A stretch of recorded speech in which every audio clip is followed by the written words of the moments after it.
नमस्कार दोस्तों, आप पढ़ रहे हैं कक्षा 12वीं एनसीईआरटी गणित, जिसमें आज आप पढ़ेंगे प्रश्नावली 4.3। तो देखिए, इसके पहले हम समझ चुके हैं त्रिभुज का क्षेत्रफल कैसे निकाला जाता है, उदाहरण में समझा था। आज हम प्रश्नावली के सवाल करेंगे। तो देखिए, कहा गया है निम्नलिखित प्रत्येक में दिए गए शीर्ष बिंदुओं वाले त्रिभुज का क्षेत्रफल ज्ञात करना है। अब देखिए, प्रश्न 1 की बात हो रही है, तो यहाँ पे 3 बिंदु हमें दिए गए हैं। इन तीनों बिंदुओं से बने त्रिभुज का क्षेत्रफल ज्ञात करना है। तो देखिए, हमने आपको बताया था त्रिभुज का जो क्षेत्रफल होता है 1/2। अब 3 बिंदु जो होते हैं x1 y1 लिखते हैं आप, x2 y2 x3 y3, और तीसरा कॉलम लिखते हैं 1 1 1 का, और इसे हल करते हैं तो त्रिभुज का क्षेत्रफल आता है वर्ग इकाई में। तो देखिए, हम त्रिभुज का क्षेत्रफल निकालेंगे तो 1/2 इस फार्मूले के हिसाब से मान रखेंगे। यदि x1 y1 x2 y2 x3 y3, तो देखिए हम क्या लिखते हैं, x1 y1 x2 y2 x3 और y3, और तीसरा कॉलम आपको रखना है 1 1 1 का। इसके बाद देखिए आगे आप सॉल्व करेंगे तो 1/2 तो हमने लिखा। अब देखिए, हमें प्रसार करना होगा। प्रसार अब हम किसके सापेक्ष करें, तो देखिए यहाँ पे यदि हम देख पा रहे हैं C2, जो C2 है उसमें 2 जीरो हैं, तो यहाँ प्रसार में आसानी होगी, तो हम C2 के सापेक्ष प्रसार करेंगे। तो देखिए यहाँ पे यदि हम बात करें, ये कौन सा अवयव है, यहाँ पे 12वां अवयव है, ये 22वां अवयव है, और ये है 32वां अवयव। तो देखिए 12वां अवयव आपको पता है माइनस का होता है, और 22वां अवयव प्लस का होता है, और 32वां अवयव माइनस का होता है। तो देखिए यहाँ पे 0 के सापेक्ष प्रसार करेंगे, पूरा आंसर 0। फिर इस 0 के सापेक्ष करेंगे तो भी पूरा आंसर 0। फिर हम इस 3 के सापेक्ष, अब 3 यहाँ पे माइनस का, क्योंकि 32वां पद माइनस का होता है, इसके सापेक्ष हम प्रसार करते हैं। तो देखिए कौन कौन से अवयव आए होंगे, तो यहाँ पे आया होगा 1 1 6 1 आया होगा, तो 1 और 1 का गुणा करेंगे, 1 माइनस 6 और 1 का गुणा करेंगे तो कितना आ जाएगा, 6। इस प्रकार से आप सॉल्व करेंगे। 1/2 लिखा, 0 0 का तो कुछ मतलब ही नहीं है। यहाँ पे -3, 1 में से 6 को घटाएंगे तो -5, और आगे आप सॉल्व करेंगे तो यहाँ पे 5 3 15 प्लस के हो गए, और 15 का गुणा आप 1/2 से करोगे तो 15/2 वर्ग इकाई आपका आंसर हो जाएगा। तो क्षेत्रफल का मान कितना हुआ, 15/2 इकाई। इसके बाद इसी का सेकंड सवाल देखें तो इसमें आप बिंदु बदल गए हैं। यह हो जाएगा x1 y1 x2 y2 x3 y3। फिर आपको यही फार्मूला लगाना होगा। तो देखिए हमने लिखा त्रिभुज का क्षेत्रफल बराबर 1/2 लिखा। अब देखिए यहाँ पे आएगा x1 y1 मतलब यहाँ पे 2 7, फिर x2 y2 आएगा मतलब 1 और 1, फिर x3 y3 आएगा मतलब यहाँ 10 और 8। फिर इसके बाद जो तीसरा कॉलम होता है, तीसरा स्तंभ, उसमें यहाँ पे 1 1 लिख देते हैं। अब देखिए आप प्रसार करेंगे तो 1/2। अब देखिए आप प्रसार जो है यहाँ पे तो 0 है ही नहीं, तो हम R1 के सापेक्ष प्रसार करते हैं, तो प्लस का होता है, माइनस का होता है, प्लस का होता है, इतना तो आपको पता है। इस 2 के सापेक्ष यदि आप प्रसार करेंगे तो 1 1 8 1 आएगा, 1 का 1 से गुणा, -8 1 8, तो 1 -8 हो जाएगा। फिर इस 7 के सापेक्ष आप प्रसार करेंगे तो 1 1 आएगा, 10 1 आएगा, तो 1 का गुणा 1 से करेंगे, 10 से कम 10 हो जाएगा। फिर आप इस 1 के सापेक्ष प्रसार करेंगे तो देखिए यहाँ पे इस 1 के सापेक्ष 1 1 आएगा, 10 8 आएगा, 8 का 1 से गुणा, 10 का 1 से गुणा, तो यहाँ पे 8 -10 इस प्रकार से आ जाएगा। और आगे आप करेंगे तो 1/2 आएगा। यहाँ पे देखिए यहाँ बचे होंगे -7, तो -7 लिखा हमने, और यहाँ -9 बच गए हैं। और यहाँ पे देखिए 8 में से 10 घटाएंगे, -2 बच जाएंगे। और आगे यदि आप सॉल्व करेंगे तो 1/2 -7 दूनी 14, माइनस माइनस प्लस 9 7 63, और यहाँ पे -2, और आगे आप सॉल्व करेंगे तो यहाँ पे देखिए 1/2।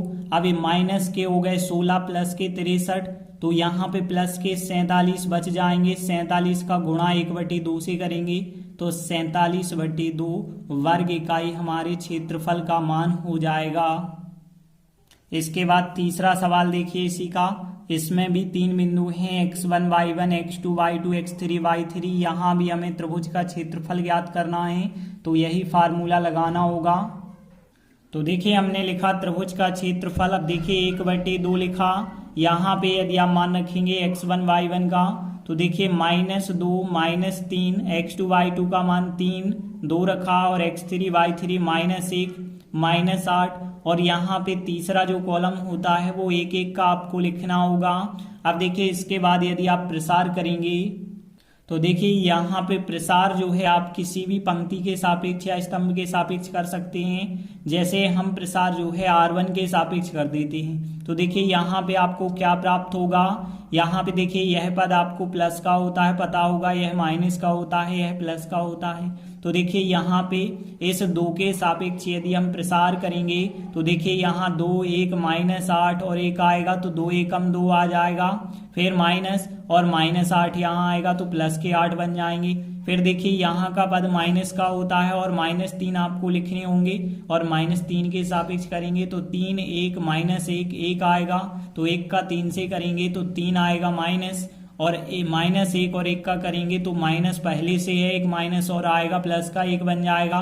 फिर हम इस 1 के सापेक्ष प्रसार करेंगे तो देखिए यहाँ 3 2 -1 और -8 और 8 3 माइनस के यहाँ पे 24 हो गए और एक माइनस लगाना है, माइनस के 2 आ रहे हैं तो यहाँ पे प्लस के 2 बन जाएंगे। इस प्रकार से आप और आगे सॉल्व करेंगे तो 1/2 यहाँ पे देखिए यदि तो -2 8 और 2 हो गए 10, माइनस और माइनस प्लस के 3 हो गए, 3 और 1 हो गए 4, और यहाँ पे माइनस के 22 बचे होंगे तो -22 हमने लिखा।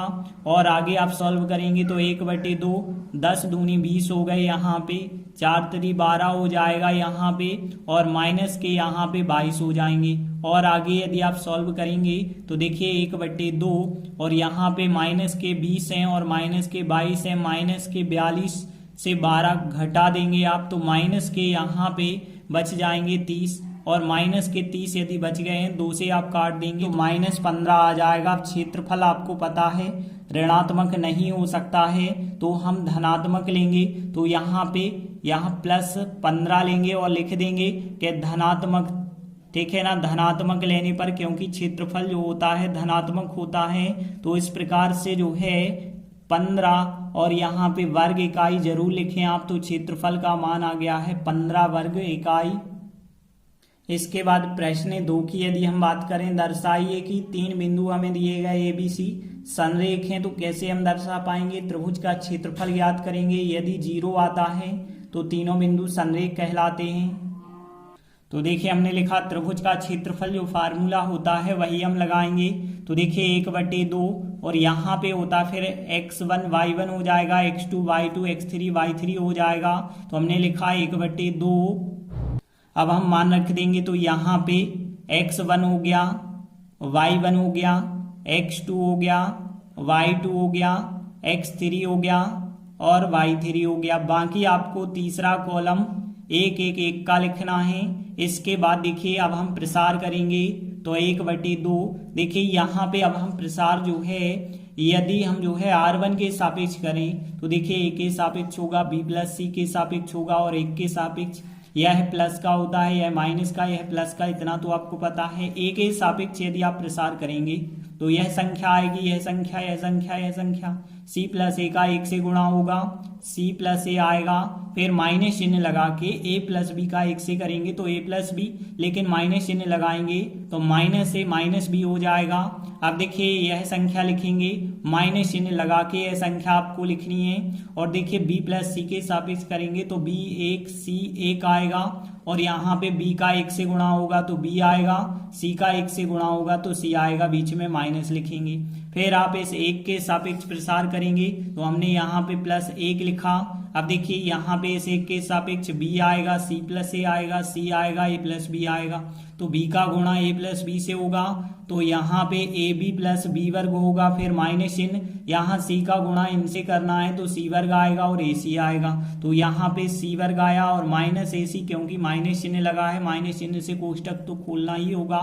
अब देखिए 1/2 यहाँ पे यदि आप देखें इसे तो कट जाएगा, ए से ए कट जाएगा, ए का सी से गुणा करोगे ए सी आएगा, ए का बी से करोगे तो ए बी आएगा। यहाँ पे माइनस चिन्ह लगा है, इन दोनों का यदि हम गुणा करते हैं तो देखिए बी प्लस सी, बी माइनस सी आपको पता है सर्व समीका बन गई, बी वर्ग माइनस सी वर्ग वाली सर्व समीका यहाँ बन चुकी है। और यहाँ पे प्लस एक का गुणा करेंगे तो कोई अंतर नहीं आएगा, यहाँ पर ए बी आएगा प्लस बी वर्ग आएगा माइनस सी वर्ग और माइनस ए सी ही आएगा। अब देखिए इसके आगे यदि आप और सॉल्व करते हैं तो 1/2 यहाँ पे ए सी माइनस ए बी हमने लिखा, यहाँ माइनस के बी वर्ग हो गए, माइनस माइनस प्लस के सी वर्ग हो जाएंगे, प्लस के ए बी लिखा, प्लस के बी वर्ग है, प्लस माइनस के सी वर्ग है, माइनस का ए सी है।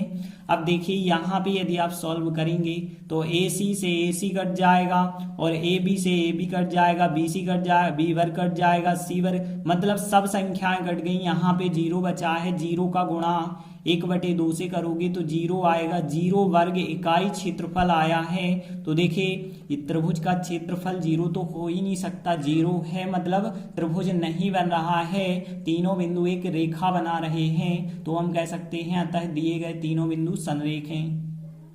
तो देखिए हमने लिखा आता है तीनों बिंदु संरेख हैं। इस प्रकार प्रश्न 2 भी कंप्लीट हुआ। इसके बाद देखिए प्रश्न 3 की बात करें, प्रत्येक में के का मान ज्ञात करना है यदि त्रिभुजों का क्षेत्रफल 4 वर्ग इकाई है और शीर्ष बिंदु निम्नलिखित दिए गए हैं। मतलब हमें 3 शीर्ष दिए गए हैं, x1 y1 x2 y2 x3 y3, इन तीनों बिंदुओं से बनने वाले त्रिभुज का क्षेत्रफल पहले से बता दिया गया है, 4 वर्ग इकाई है, तो के का मान क्या होगा। तो देखिए हमें दिया गया है त्रिभुज का क्षेत्रफल 4 वर्ग इकाई है। देखिए अब क्षेत्रफल का हमें फार्मूला है पता, तो हम क्षेत्रफल का फार्मूला लगाएंगे 1/2 x1 y1, ये हो जाएगा आपका x1 y1 x2 y2 हो जाएगा यहाँ पे, और x3 y3 हो जाएगा 0 और 2, और बाकी तीसरा कॉलम आप एक एक एक का लिखते हैं, और बराबर में क्षेत्रफल कितना दिया गया है, 4 दिया गया है। अब देखिए यदि आपको किसी भी संख्या का मान सारणिक के अंदर ज्ञात करना होता है तो बराबर वाली संख्या को आप प्लस माइनस के बराबर रखते हैं, तो यहाँ प्लस माइनस 4 हमें लिखना होगा। अब देखिए 1/2 का तो आप उस तरफ पक्षांतर कर देंगे, तो देखिए 1/2 जब इस तरफ आएगा तो प्लस माइनस 4, और यह जो है 1/2 आएगा तो 2/1 बन जाएगा।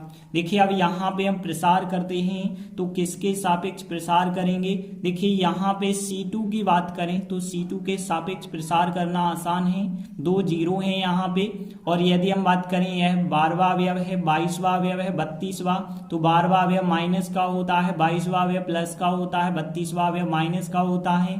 इस 0 के सापेक्ष यदि हम प्रसार करेंगे तो पूरा 0, फिर इस 0 के सापेक्ष प्रसार करेंगे तो भी पूरा 0, फिर हम इस 2 के सापेक्ष प्रसार करेंगे तो देखिए क्या प्राप्त होगा इस 2 के सापेक्ष, के 1 4 1 आएगा तो के का 1 से करेंगे तो के आएगा, फिर माइनस चिन्ह, 4 और 1 का गुणा करेंगे तो 4 आएगा, और आगे देखिए 0 0 का तो कुछ मतलब ही नहीं है, 2 का के से आप गुणा करेंगे तो 2 के आएगा, 4 दूनी यहाँ पे 8 हो जाएगा। यहाँ पे यदि आप देखें तो प्लस माइनस 8 हो जाएगा, एक बार आप यहाँ प्लस चिन्ह लेंगे, एक बार माइनस चिन्ह, तो हमने लिखा यहाँ पे कि प्लस चिन्ह लेने पर, अब देखिए प्लस चिन्ह लेने पर क्या उत्तर आता है, तो देखिए प्लस चिन्ह लेंगे तो 2 के -8 बराबर 8 रखेंगे और आगे सॉल्व करेंगे तो यहाँ पे देखिए 2 के -8 उस तरफ जाएगा तो 16 यहाँ पे बन जाएंगे, और यहाँ से के का मान 8 आपको प्राप्त हो जाएगा। अब हम माइनस चिन्ह लेंगे, तो देखिए माइनस चिन्ह लेंगे तो फिर 2 के -8 बराबर जो प्लस -8 है उसमें अब माइनस का चिन्ह लिया है, और आगे आप करेंगे तो 2 के बराबर -8 उस तरफ जाएंगे तो कट जाएंगे, 0 प्राप्त होगा। यहाँ आगे आप सॉल्व करेंगे तो के बराबर 0 प्राप्त होगा, तो देखिए के बराबर 8 भी हो सकता है, के बराबर 0 भी हो सकता है, तो लास्ट में आप लिख सकते हैं क्या आता है, के बराबर 0 हो सकता है और 8 हो सकता है, दोनों आपके आंसर हो जाएंगे। इसके बाद देखिए तीसरे का दूसरा सवाल, इसमें भी आपको 3 बिंदु दिए गए हैं और यहाँ भी आपको त्रिभुज का क्षेत्रफल 4 वर्ग इकाई ही लेना है। तो देखिए यहाँ भी दिया गया है त्रिभुज का क्षेत्रफल 4 वर्ग इकाई है, जब 4 वर्ग इकाई है तो अतः हम इस फार्मूला को लगाएंगे, देखेंगे 1/2 हमने लिखा और यहाँ पे x1 y1 x2 y2 x3 y3, तो -2 0 0 4 और 0 के इस प्रकार से आप लेंगे। और यहाँ पे तीसरा कॉलम आप 1 1 1 लेते हैं और बराबर में कितना लिखेंगे 4, और यहाँ पे आपको के का मान सारणी के अंदर से निकालना है, इस वजह से ±4 लिखेंगे। और आगे यदि आप सॉल्व करेंगे तो देखिए 1/2 तो इस तरफ आएगा, तो यहाँ पे पलट जाएगा 2/1 बन जाएगा। और यदि हम बात करें यहाँ पे हम देख पा रहे हैं कि C1 में 2 0 हैं, तो C1 के सापेक्ष प्रसार कर दें। देखिए यहाँ का पद 11वां होता है, यहाँ का 21वां होता है, यहाँ का 31वां होता है, तो यहाँ पे प्लस होता है, यहाँ माइनस होता है और यहाँ पे प्लस होता है। तो देखिए हम -2 के सापेक्ष प्रसार करेंगे तो कौन से अवयव आए होंगे, यहाँ पे 4 1 के 1 आया होगा, तो 4 एकम 4 हो जाएगा, माइनस के हो जाएगा। और आगे यदि हम सॉल्व करेंगे तो देखिए इस 0 के सापेक्ष करेंगे तो 0 ही बन जाएगा, फिर इस 0 के सापेक्ष करेंगे तो भी पूरा आंसर 0 होगा। अब देखिए यहाँ पे तो हो गए -8 और यहाँ पे माइनस माइनस प्लस के 2 के हो जाएंगे और बराबर यहाँ पे भी ±8 हो जाएगा। अब हम एक बार प्लस चिन्ह लेंगे, एक बार माइनस चिन्ह लेंगे।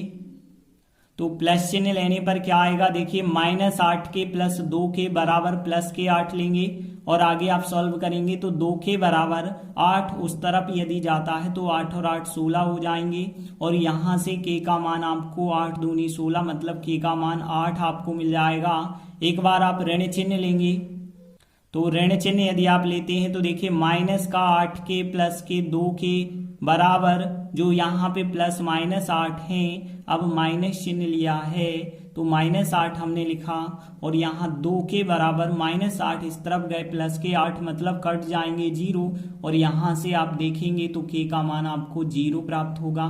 तो यहाँ भी 8 और 0 उत्तर आ चुका है, मतलब आप लिख सकते हैं अतः के बराबर एक उत्तर 0 आया है, एक 8 आया है, तो दोनों आंसर आपके हो जाएंगे।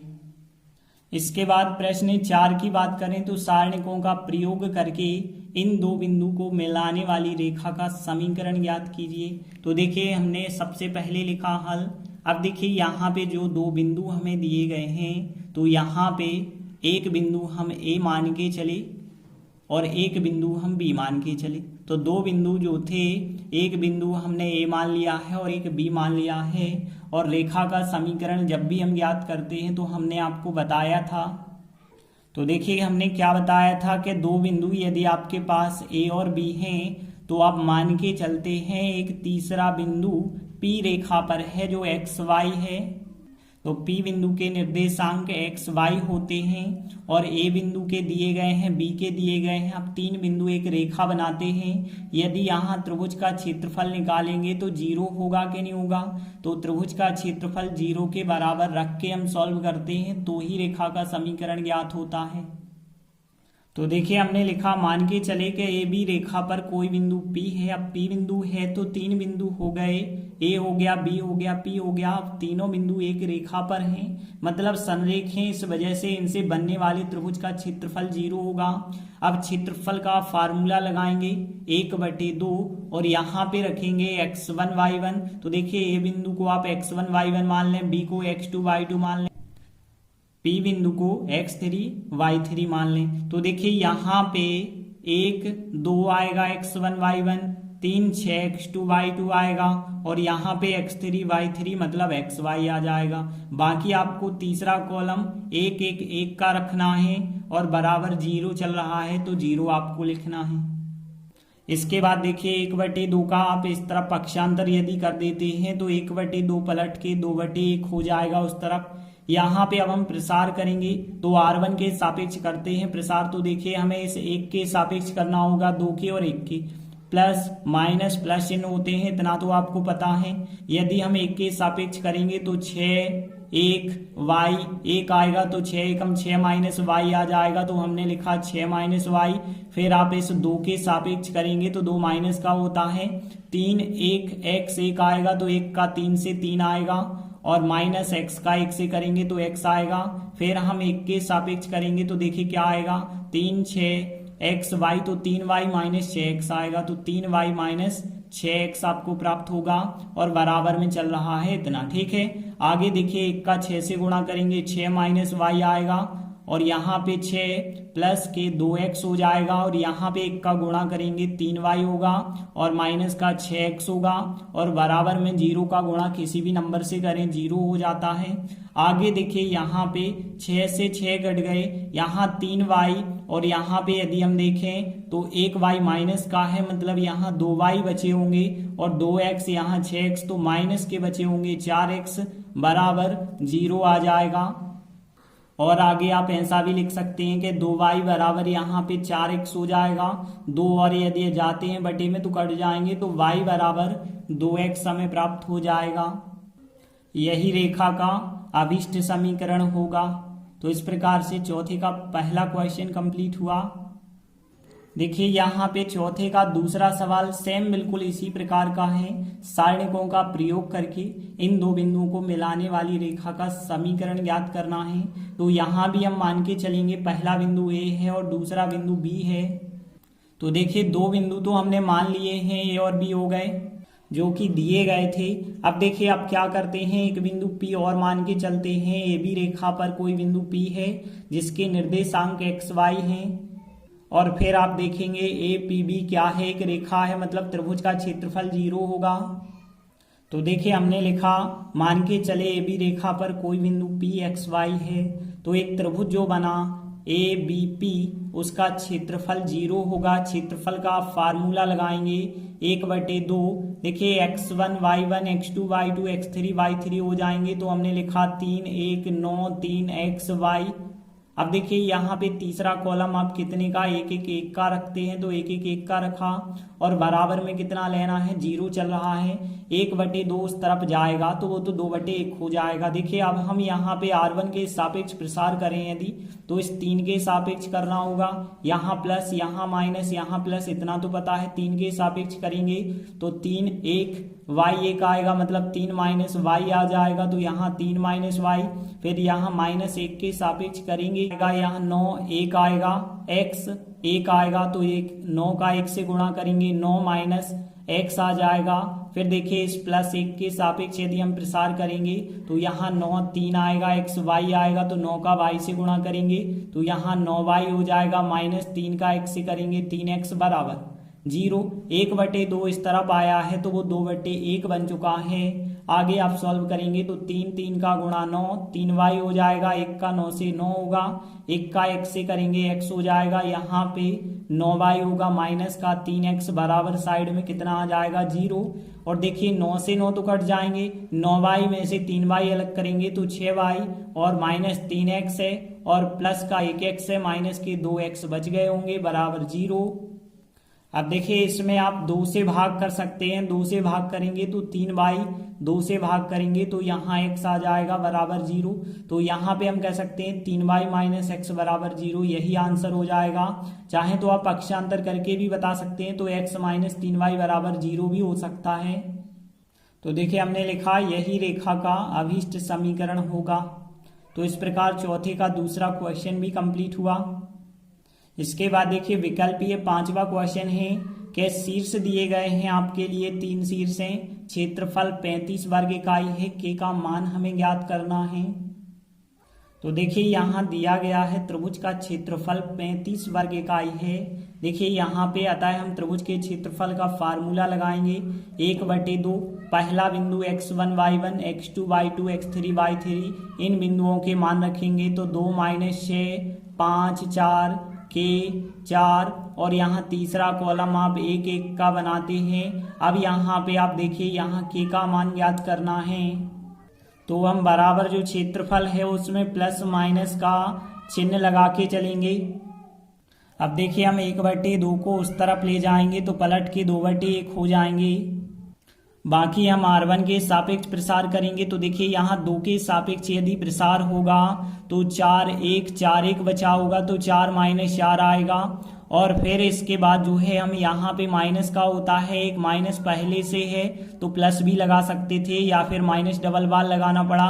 5 1 के 1 आएगा तो 5 1 5 आएगा, माइनस के आएगा। फिर आप इस 1 के सापेक्ष प्रसार करेंगे तो देखिए 5 4 के 4 आएगा, मतलब 20 माइनस 4 के आएगा।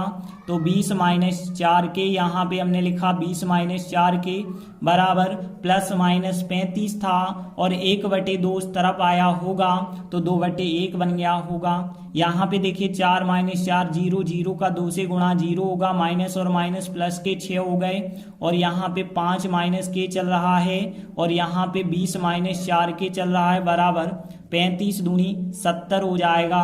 देखिए यहाँ 6 पंचे 30 हो जाएगा, 6 का कैसे करेंगे तो 6 के हो जाएगा, 20 माइनस 4 के लिखा और बराबर है प्लस माइनस 70 के। और आगे यदि आप सॉल्व करेंगे तो देखिए यहाँ 6 के और 4 के 10 के हो गए माइनस के, और यहाँ 30 और 20 हो गए 50, और बराबर चल रहा है प्लस माइनस 70 के। एक बार हम प्लस चिन्ह लेंगे, एक बार माइनस चिन्ह लेंगे।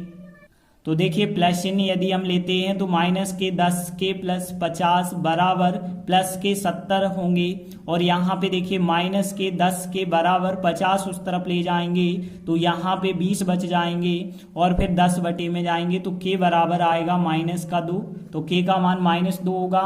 अब माइनस चिन्ह लेते हैं, तो माइनस चिन्ह लेंगे तो देखिए माइनस का 10 के प्लस के 50 बराबर माइनस के यहाँ पे 70 लेने होंगे।